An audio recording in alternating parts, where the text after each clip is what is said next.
October 10, 1780. Morning arrived over the island of Barbados with an unusual stillness. The air hung thick and motionless. Fishermen along the coast noticed the water had taken on a strange, oily quality, flat and dark.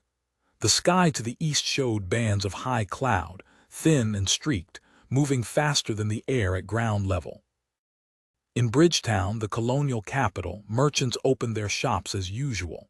Ships sat at anchor in Carlisle Bay, their sails furled, their crews making routine checks. October was hurricane season, but hurricanes were part of life in the Caribbean. You watched the sky, you secured your property, you waited to see which direction the storm would take. But this storm wasn't going to give them time to prepare, and it wasn't going to turn away. By noon, the wind had begun. Not gradually, not building from a breeze, but arriving almost fully formed, as if someone had opened a door and let it in all at once. The Great Hurricane of 1780 remains the deadliest Atlantic hurricane in recorded history. Not estimated, documented. More than 22,000 people died across the Caribbean in a span of 8 days. To put that in perspective, Hurricane Katrina killed approximately 1,800 people. The 1900 Galveston hurricane killed between 6,000 and 12,000. The 1780 storm killed more than both of those combined. And yet, most people have never heard of it. The storm formed somewhere east of the Lesser Antilles in early October. There were no satellites, no weather balloons, no reconnaissance aircraft. Ships at sea were the only warning system, and by the time a ship could report a storm, it was often too late for anyone to act on the information. The hurricane moved west across the Atlantic, intensifying as it went. By the time it reached Barbados on October 10th, sustained winds were estimated at over 160 miles per hour, possibly higher. The instruments of the time couldn't measure beyond a certain point before they simply broke. This wasn't a storm that could be categorized by modern standards, because modern standards didn't exist yet. But based on the damage, based on eyewitness accounts, based on what happened to stone buildings and fortified structures, meteorologists today believe it may have been a Category 5 hurricane at landfall, possibly stronger than that. The storm didn't follow a typical track. Most hurricanes curve north as they move west, pulled by the prevailing atmospheric patterns. This one moved almost due west, in a straight line, maintaining its intensity far longer than usual. It struck Barbados, then Martinique, then St. Lucia, then Puerto Rico, each island receiving nearly the full force of the storm with almost no weakening between landfalls. It was as if the ocean had decided to erase everything in a particular line across the map. William Leslie was a British naval officer stationed in Barbados in 1780. He survived the hurricane and later wrote an account of what happened. His letter, preserved in British naval archives, describes the morning of October 10th in careful, measured language, the way a military man writes when trying to make sense of something that defied sense. He wrote that the wind increased so rapidly that within 2 hours it became impossible to stand upright outdoors. Trees didn't bend. They snapped at ground level as if cut with an axe. The sound, he wrote, was unlike anything he'd heard before. Not howling, not roaring. More like a continuous tearing sound, as if the air itself was being ripped apart. By early afternoon, the storm surge arrived. The ocean rose 14 feet above the normal high tide mark. In Bridgetown, water pushed through the streets, carrying debris, animals, pieces of buildings. Ships anchored in the harbor were lifted over the seawall and deposited inland. A naval vessel, HMS Thunderer, was found after the storm nearly a mile from the coast, resting upright in what had been a cane field. Leslie took shelter in a stone warehouse near the harbor. The building had walls 3 feet thick, built to withstand cannon fire. The roof tore off within the first hour. The walls held, but barely. He described watching through a gap in the stones as houses across the street disintegrated. Not collapsed, disintegrated. Boards, beams, furniture, all lifted into the air and carried away, leaving only foundations. He estimated that 90% of the buildings in Bridgetown were destroyed. The governor's mansion, the churches, the military barracks, the hospitals, everything built of wood was gone. Most of what was built of stone was heavily damaged. More than 4,000 people died on Barbados alone. Many drowned in the storm surge. Others were killed by flying debris, by collapsing buildings, by being swept away in the flood. Some were simply never found. The storm moved on the next day, heading west toward Martinique. Martinique was a French colony, heavily fortified, with a significant military presence. Fort-de-France, the capital, was home to French naval forces supporting the war effort against Britain. The American Revolution was still being fought in 1780, and the Caribbean was a strategic theater. French ships operated out of Martinique, supplying American forces, raiding British commerce. When the hurricane arrived on October 11th, it caught a French naval convoy in the harbor. 40 ships, both military and merchant vessels, were anchored at Fort-de-France when the storm made landfall. By the time it passed, only 2 ships remained afloat. Contemporary French naval records preserved in archives in Paris document the loss. 38 ships sunk, run aground, or smashed against the harbor walls. Approximately 4,000 sailors died, either drowned or killed in the wreckage. The French naval presence in the Caribbean was effectively eliminated in a single day. On land, the devastation was equally severe. The storm surge reached higher than in Barbados, pushing water nearly 20 feet above normal levels. Entire villages along the coast were swept away. Stone churches, built by French colonists over a century earlier, collapsed. Sugar plantations, the economic backbone of the colony, were destroyed.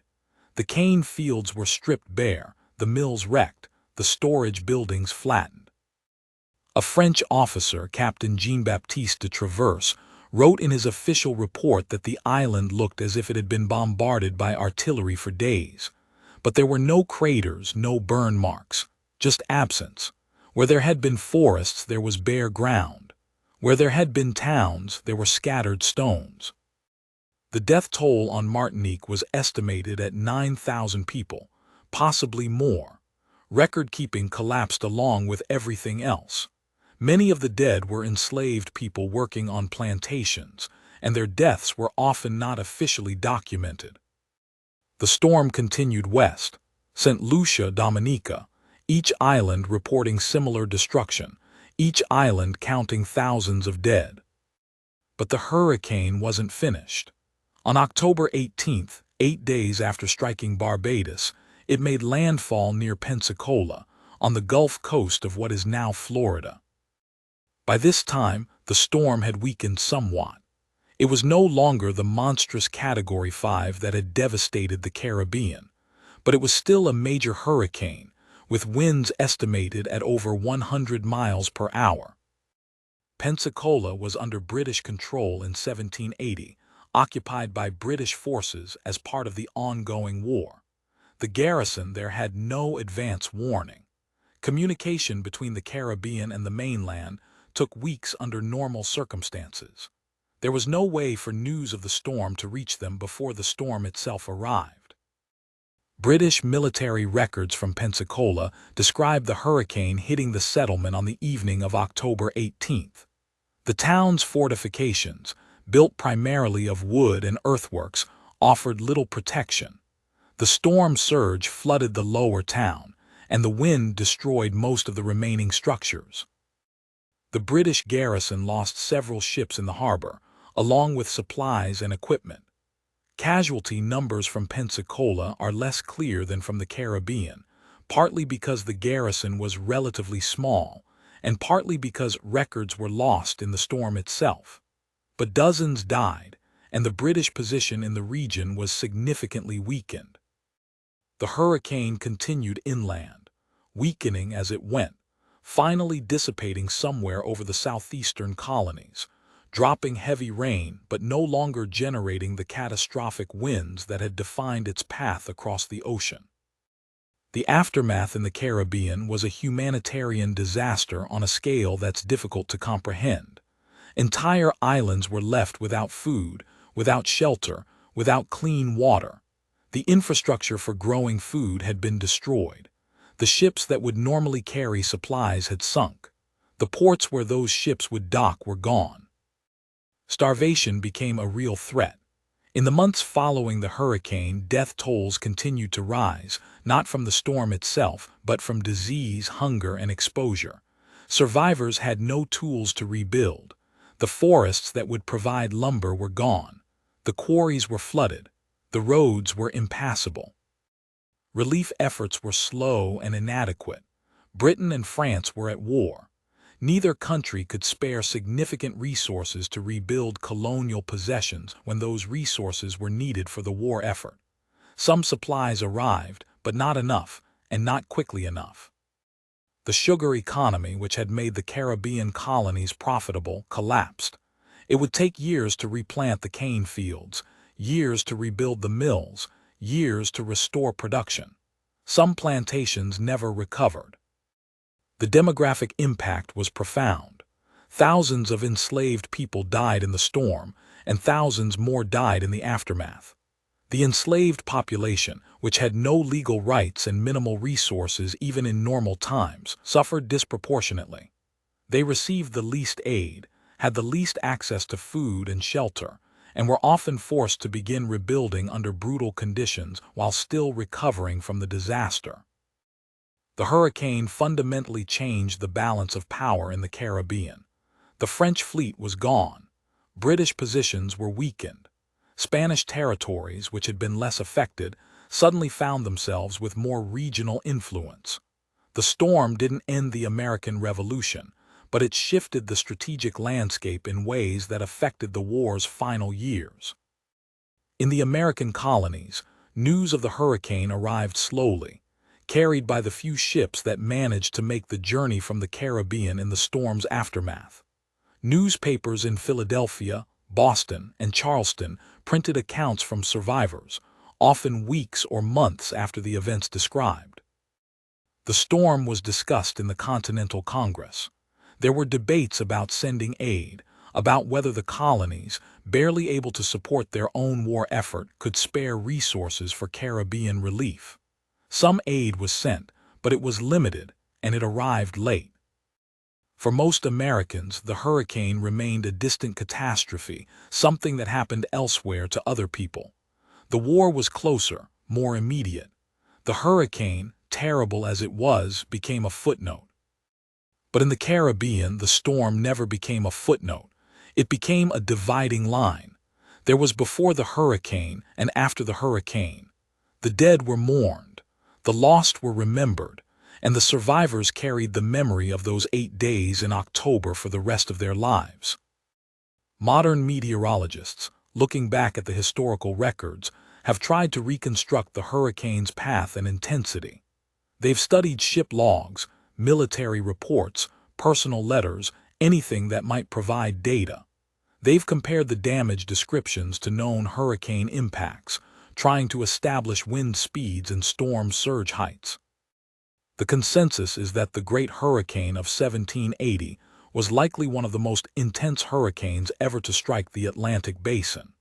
Its combination of size, intensity, and track made it uniquely destructive. The fact that it maintained major hurricane strength across such a long distance, striking multiple islands without significant weakening, suggests atmospheric conditions that are rare even by hurricane standards. There are theories about why the storm was so powerful. Unusually warm ocean temperatures that October, a favorable upper-level wind pattern that prevented the storm from being torn apart by wind shear, a lack of land interaction that would normally weaken a hurricane. But the truth is, we don't know for certain. The data doesn't exist. We can only piece together the story from what survived. The sun rose over Barbados on October 11, 1780, to reveal an island that had been fundamentally altered. The tropical forests that had covered the hillsides were gone, replaced by bare slopes. The beaches had been reshaped by the storm surge. The reefs offshore, normally visible as dark patches in the shallow water, had been broken and scattered by the waves. In Bridgetown, survivors emerged from whatever shelter they'd found to begin the grim work of searching for the dead and assessing the damage. Bodies were found in the rubble in the streets, washed up on the beaches. The identification process was slow and often impossible. Many were buried in mass graves, their names unrecorded. The living faced their own challenges: finding food, finding water that wasn't contaminated by seawater or debris, finding shelter. The tropical sun, which had been hidden during the storm, returned with full force, beating down on people who had no roofs, no shade, no protection. In the harbor, salvage operations began. Ships that had sunk in shallow water were stripped of anything useful. Cannons, anchors, rigging, even hull timbers were recovered and repurposed. Nothing could be wasted. Slowly, painfully, life resumed. Not the same life as before. That was gone. But a new version, adapted to new circumstances, built on the ruins of what had been. The Great Hurricane of 1780 killed more people than any other Atlantic hurricane in history. It altered the course of the American Revolution by weakening both British and French naval power in the Caribbean. It reshaped entire islands, physically and economically. It demonstrated the ocean's capacity for violence on a scale that hadn't been seen before, and with modern forecasting and evacuation procedures, hopefully will never be seen again. And yet it's barely remembered. There are no famous books about it, no films, no annual memorials. The people who died, the islands that were destroyed, the ships that sank, all of it has faded into historical footnote. Perhaps because it happened during a war, and wars consume all other stories. Perhaps because it happened in colonies, to people whose lives were often not recorded even in normal times. Perhaps because it happened so long ago that the tragedy has lost its emotional weight, become just numbers in a history book. But the storm happened. The people died. The islands were destroyed. And for 8 days in October 1780, the Atlantic showed what it could do when the conditions aligned in the worst possible way. The ocean returned to blue, the wind to steady, the islands to their slow work of growth and recovery, the way they always had, the way they always would. But for those 8 days, something unusual happened. A storm formed in exactly the right place, moved in exactly the wrong direction, and maintained its strength far longer than it should have. And 22,000 people died. The deadliest Atlantic hurricane in recorded history, a storm most people have never heard of. But the ocean remembers, it always does.